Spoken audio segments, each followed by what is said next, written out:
Petuah mematikan. Gabrieli melangkah keluar dari dalam lift sambil menggandeng tangan Elia. Wajahnya tampak sumringah. Kenapa rasanya bahagia sekali bisa memakai barang yang sama dengan Elia? Ah sayangku, kau membuatku jatuh cinta lagi untuk yang kesekian kali.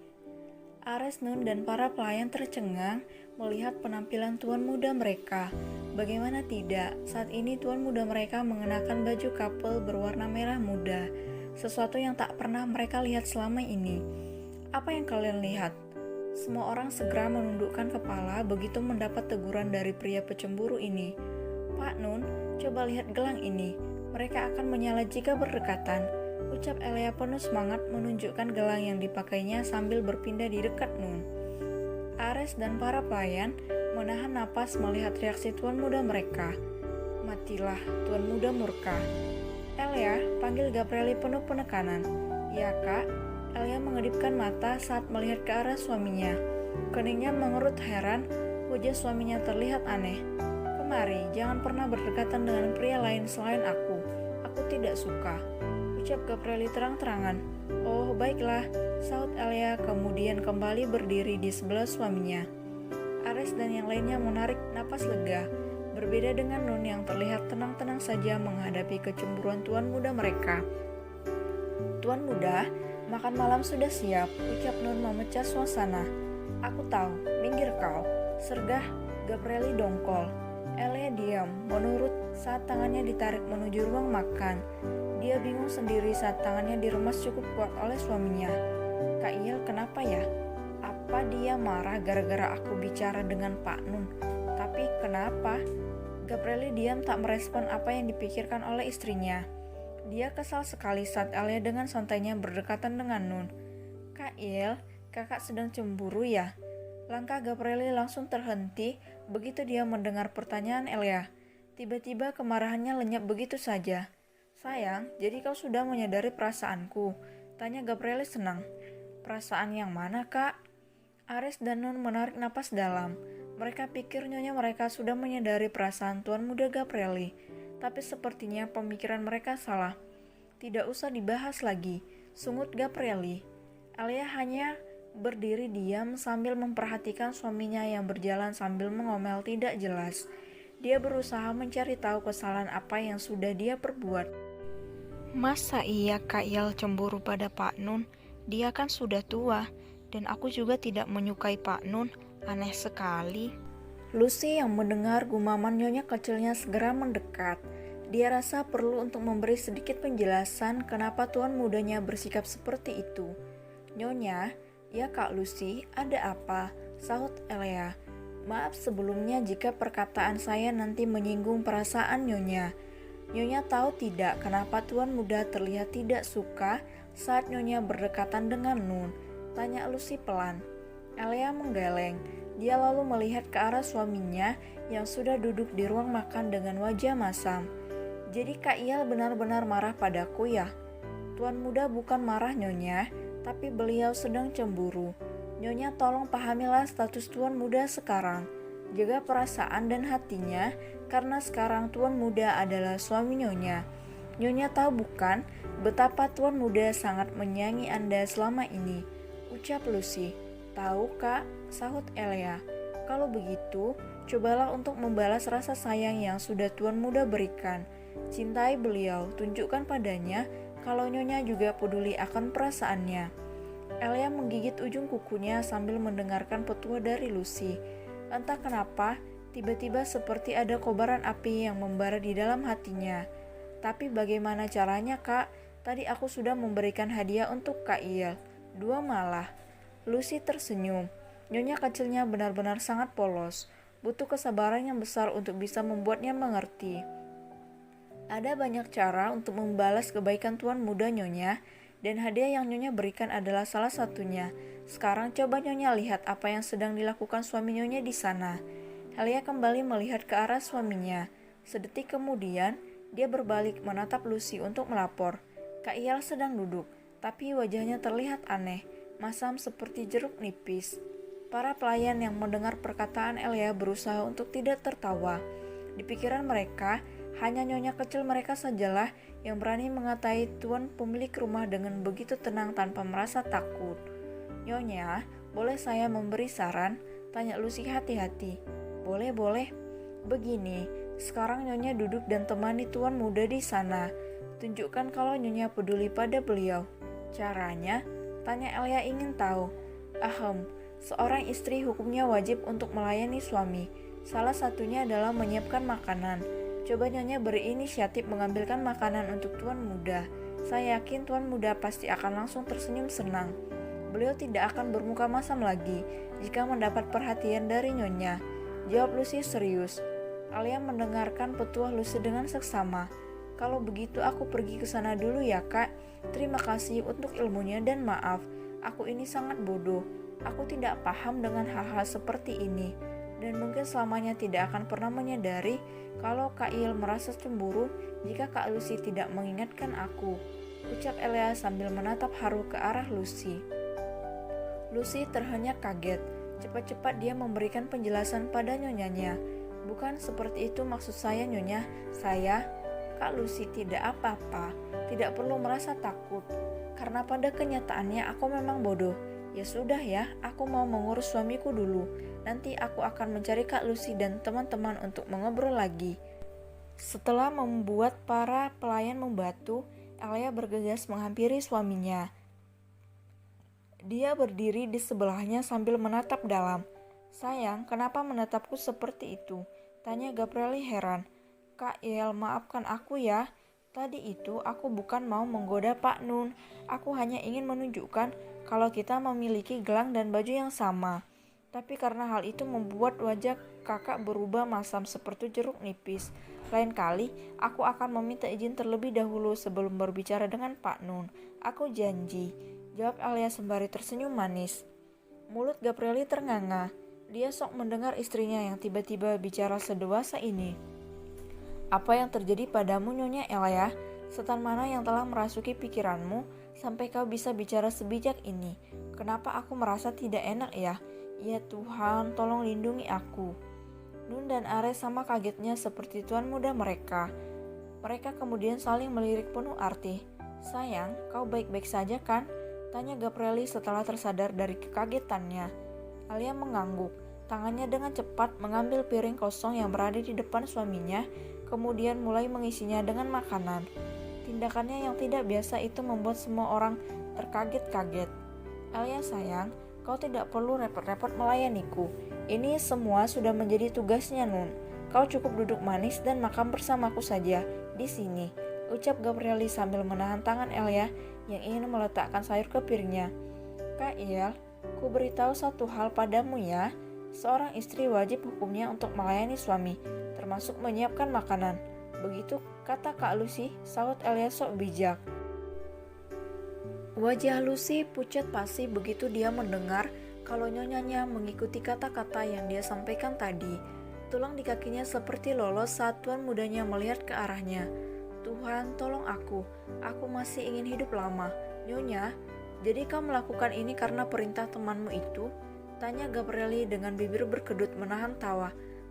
Bagaimana ya? Sebenarnya itu bukan perintah, Kak, tapi itu adalah sebuah nasihat karena aku terlalu bodoh sampai tidak menyadari tugasku sebagai seorang istri," jawab Elia dengan yakin.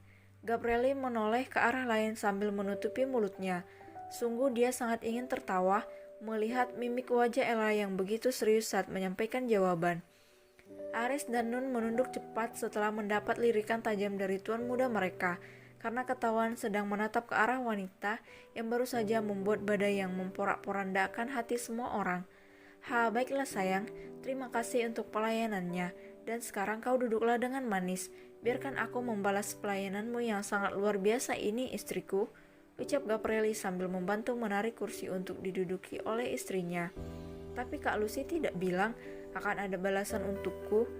"Kak, apa aku lupa ya? Tunggu sebentar, aku akan bertanya dulu pada Kak Lucy," ucap Elia kemudian berjalan menghampiri Lucy yang sedang berdiri gemetaran. "Nyonya, tolong jangan lakukan hal ini. Saya sudah hampir mati ketakutan sekarang." Gabrieli, Ares, dan Nun sama-sama menunduk, menahan tawa melihat betapa takutnya Lucy saat ini. Lucy, akhirnya kena juga kau. Rasanya enak sekali bukan menjadi korban dari kepolosan Nyonya Elia kita. Kau sih baru sekali. Bayangkan berapa kali aku harus mati kemudian hidup kembali saat Nyonya Elia menyebut namaku di hadapan Tuan Muda. Hahaha, selamat Lucy, kau masuk dalam jebakan yang sangat mematikan ini. Nikmatilah ketakutanmu, gumam Ares.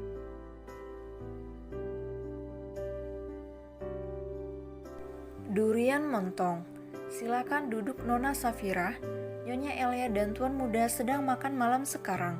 Ucap Nun mempersilahkan tamunya duduk. Terima kasih Tuan, sahut Safira sopan. Panggil Nun saja. Oh, baiklah Nun. Safira duduk di sofa sambil memperhatikan ruang tamu milik pria terkaya di negara ini. Sangat megah. Kesan itu yang dia dapatkan sekarang. Ini sebenarnya bukan pertama kali Safira datang, tapi dia tetap mengagumi kemewahan yang ada di rumah ini. Dia sangat beruntung karena bisa masuk ke rumah yang konon sangat sulit untuk bisa berada di sini. Kalau begitu saya permisi dulu Nona. Pamit Nun. Safira mengangguk. Tak lama kemudian muncul Ares dari dalam sambil membawa map di tangannya. Cepat-cepat Safira berdiri kemudian membungkuk hormat ke arahnya saat pria itu menatapnya datar. Selamat malam Tuan Ares. Ares mengangguk. Silakan duduk. Ada hal penting yang ingin aku sampaikan padamu. Baik Tuan, sahut Safira lalu kembali duduk. Safira memperhatikan Ares yang sedang membolak-balikkan kertas di tangannya. Keningnya mengerut. Kertas apa itu? Kenapa pikiranku tiba-tiba menjadi tidak enak? Ini adalah aturan kontrak yang harus kau taati saat memberi les pada Nyonya Elia. Baca dan pahamilah isinya. Ingat, semua ini ditulis langsung oleh Tuan Muda. Kau harus benar-benar menjaganya seperti menjaga nyawamu sendiri, ucap Ares sambil meletakkan kertas di atas meja. Belum apa-apa saja, Safira sudah dihadapkan pada satu peringatan yang cukup pelik. Dengan tangan gemetar, Safira mengambil kertas tersebut, kemudian membaca. Matanya terbelalak. Apa-apaan ini? Peraturan kontrak. Tidak boleh membahas pria lain saat belajar. Tidak boleh membahas pria lain saat belajar. Tidak boleh membahas pria lain saat belajar. Tidak boleh membahas pria lain saat belajar. Tidak boleh membahas pria lain saat belajar. Jika melanggar, kau akan kukirim ke planet Mars. Mata Safira sampai tidak berkedip memandangi peraturan aneh yang tertera di dalam kertas tersebut. Dia kemudian menatap ke arah Ares. Maaf Tuan Ares, peraturan di dalam sini sama sekali tidak terhubung dengan pembelajaran yang akan saya berikan pada Nyonya Elia. Ini terlihat tidak relevan untuk pekerjaan ini.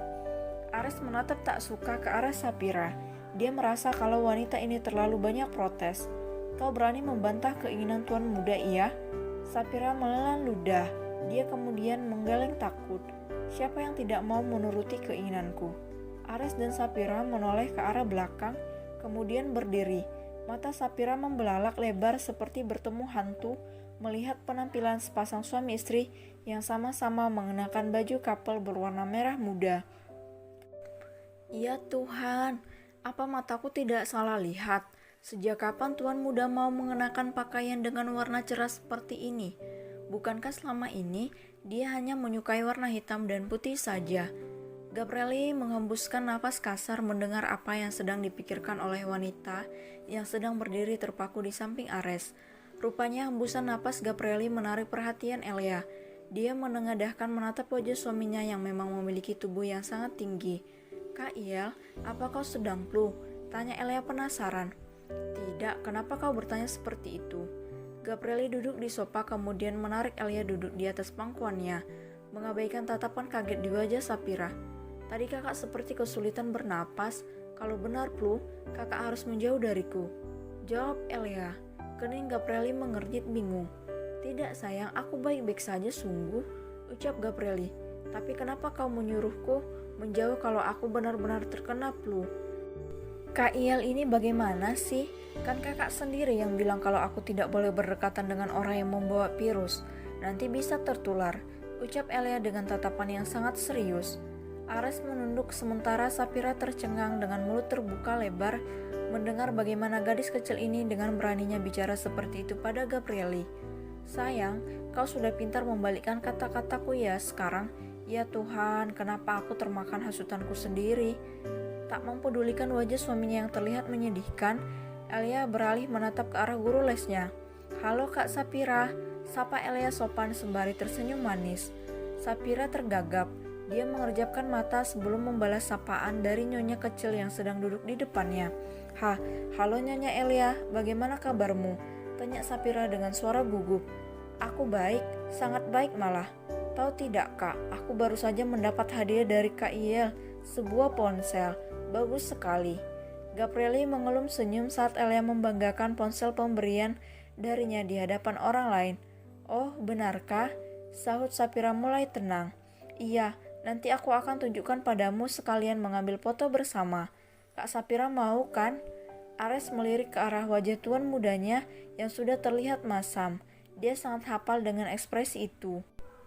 Sapira mengelap keringat yang muncul di keningnya saat menyadari tatapan sinis dari tuan muda Gabrieli. Dia sekarang paham kalau pria itu tidak suka melihatnya terlalu dekat dengan Nyonya Elia. Nyonya, bagaimana kalau kita langsung belajar saja? Hari ini sudah mulai malam. Ucap Sapira ketakutan. Ayo, sahut Elia bersemangat kemudian beranjak dari pangkuan suaminya. Gabrieli berdehem saat Elia dengan santainya bergelayut di lengan guru lesnya. Seketika dia terbakar api cemburu. Cih, apa menariknya wanita ini sih? Bisa-bisanya Elia lebih memilih untuk memeluknya daripada memelukku. Tuan muda, kalau begitu saya permisi dulu.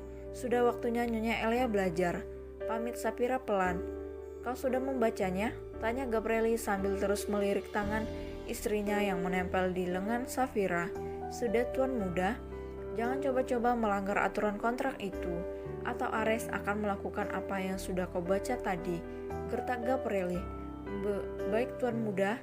Kak Iel, boleh tidak aku dan Kak Sapira belajar di dekat kolam renang saja? Tanya Elia penuh harap. Tidak, angin malam tidak sehat untukmu sayang. Kau belum sepenuhnya sembuh. Jawab Gabrieli khawatir. Kak Iel, aku tidak akan mati jika terkena angin malam. Kau ini berlebihan sekali. Celetuk Elia tanpa sadar. Ares dan Gabrieli tergelak mendengar perkataan Elia. Mereka sampai tidak bisa berkata apa-apa. Boleh ya, rayu Elia sambil menusuk-nusuk tangan Gabrieli menggunakan jari telunjuknya. Gabrieli langsung meleleh melihat tingkah menggemaskan istrinya. Tanpa sadar dia menganggukkan kepala. Pergilah, Nun akan menyiapkan semuanya untukmu. Cup, Sapira dan Ares menatap ke arah lain. Saat nyonya kecil mereka meninggalkan sebuah kecupan manis di pipi pria yang saat ini sedang tersenyum bahagia. Sayang, apa ini juga nasihat yang diberikan oleh temanmu? Tanya Gabrieli sambil menyentuh pipinya yang baru saja mendapat ciuman dari istrinya. Bukan Kak, aku hanya mengikuti apa yang sering kakak ia lakukan padaku. Tidak boleh ya? Tanya Elia polos. Oh boleh, tentu saja boleh. Jika kau mau, kau boleh melakukannya setiap hari. Jawab Gabrieli cepat.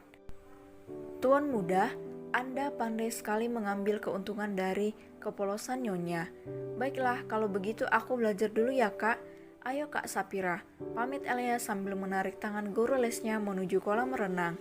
Sepeninggalan Elia, Gabrieli tidak henti-hentinya tersenyum sambil terus memegangi pipinya. Dia seperti kejatuhan durian montong malam ini. Mimpi apa aku semalam sampai Elia menciumku tanpa harus aku menipunya dulu. Hahaha.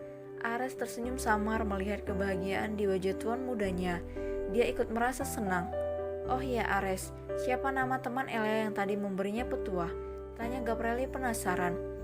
Namanya Lucy tuan muda, dia pelayan termuda di rumah ini. Usianya juga tidak berbeda jauh dari usia nyonya. Jawab Ares. Berapa? 21 tahun tuan muda?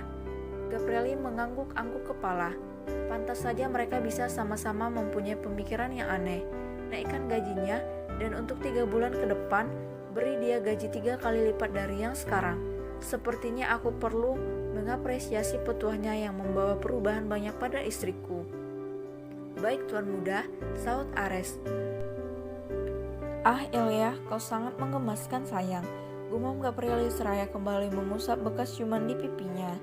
Ares hanya diam memperhatikan tuan mudanya yang sedang berbunga-bunga. Ayo ke ruanganku. Jika kita terus berada di sini, Elia tidak akan bisa belajar dengan baik karena aku sangat ingin menculiknya masuk ke kamar. Ucap Gabrieli sembari menatap istrinya melalui kaca jendela. Bukan kita Tuan Muda, tapi itu Anda. Astaga. Ares berjalan mengikuti Tuan Mudanya. Bibirnya berkedut setiap kali mendengar celutukan Tuan Mudanya yang tidak berhenti mengucapkan kata cinta untuk Nyonya Elia.